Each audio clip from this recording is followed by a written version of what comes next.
Bismillah ar-Rahman ar-Rahim.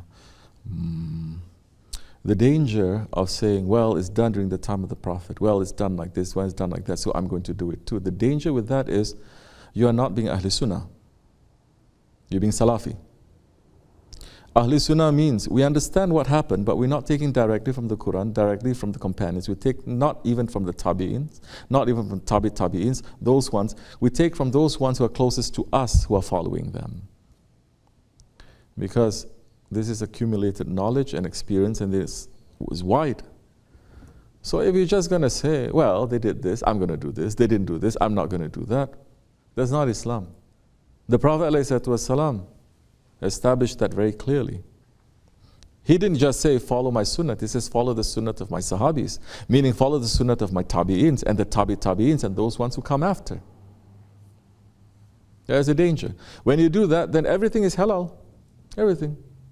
You'll find every reason to do anything that you want. To say sahabis did this too. I once attended Jummah, because people are doing it without understanding the context, the meaning, and whether it's for you or not.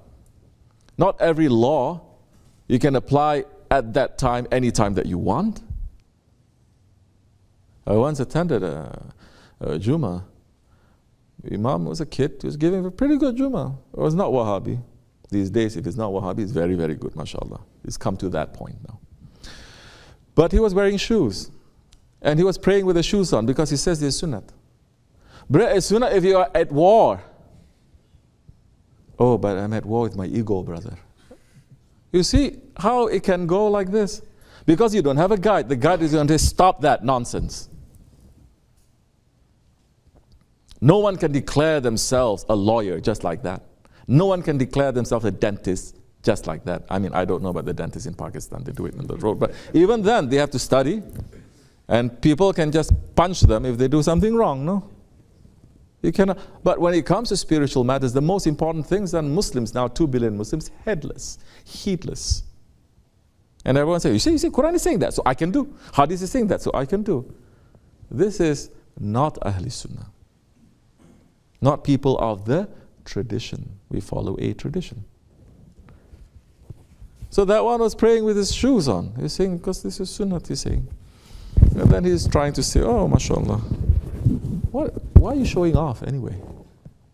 Is that really necessary? Is that really necessary to do that? Why are you trying to prove? Just pray, bruh. Just pray. Why can't you just be normal? Just regular. Try to be humble like that. Huh? You're not even wearing turban. You want to wear shoes. Allah, Allah. Yeah. Anyway, silly things like that people are doing. So now when it comes to money and giving to religion, you see in the old days, what is the sunnat way? What is the, let's say, Ahl Sunnat way? What is the traditional way? Traditional way, the religious teacher, the imam, is not a beggar. He is not a businessman.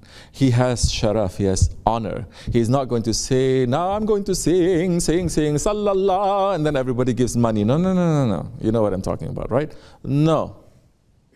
He doesn't need you. He doesn't need your money. You need him. That is the attitude. So who is going to provide for him? The state provides for him.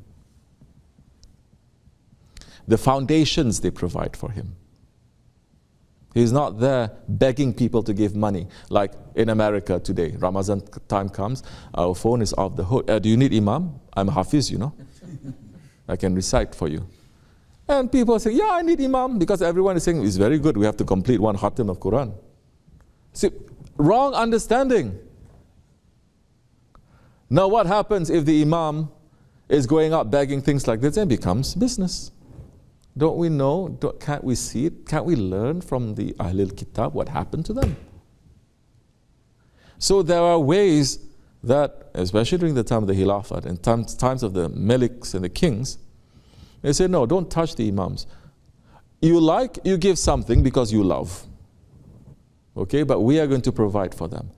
It came to a point, not only imams, any Ahlul Bayt in the time of the Ottomans, they cannot work. They don't have to work. The state gives them their wages. They say, you cannot, you're descendants of the Prophet. What, you're going to go out and earn money like that? You sit and you pray for the ummah.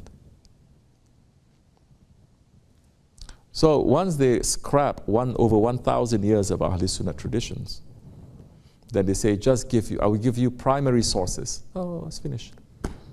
It's done. And then you're going to like this, you're going to make it to fit. These days, you just put out a couple of videos there, you have some following, then you have a lot of money. The imam's making video, maybe I should be doing that. Astaghfirullah. They have a lot of money. They're very rich, and they go and they give talks. And then they give talk about Quran, about Sunnah, about everything, about divine nature. And then when they're caught in a corner, they say, oh, I'm not an alim. I'm just a lover of the Quran, love of the Prophet. This is another thing. In the old days, you do not have permission to speak. You're not going through all of that training. You don't have ijazat. You cannot, no matter how much you love. Like the man, he loves teeth. He reads about teeth. He dreams about teeth. He likes to fix teeth, but he's never gone to dentist school. You think anyone will take him seriously if he goes to you and he performs dental operation on you? You think anyone in the right mind? But it's happened now amongst the Muslims because there is no Khalifa. There is no protection. Everyone will do as they like. The whole system is wrong. The whole system has to change now. That's why no imam is an imam. He's not a leader. He's imam of prayer, but he's not imam of the masjid. He's imam of the prayer that the committee hire him and they can fire him. And they say, you speak what we like. And who is the committee? Are they religious people? Are they pious people? Have they gone through? No, they're just a bunch of professionals, let's say, if that. But this bunch of professionals is going to decide what kind of religion is taught. So you see imams, they're being like caretaker. You know, they pray, then they sweep the floor, then they live over there. And so people now start to look down on the imams. This doesn't happen to priests, by the way. This doesn't happen to rabbis.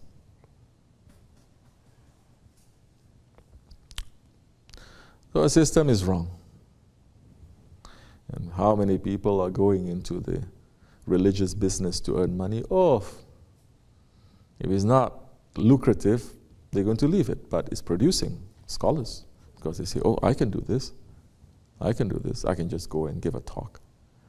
What are you going to talk about? Anything you want. There's another problem. No. The doctor doesn't give a medicine. Anything that the patient wants is what he wants because he has a responsibility.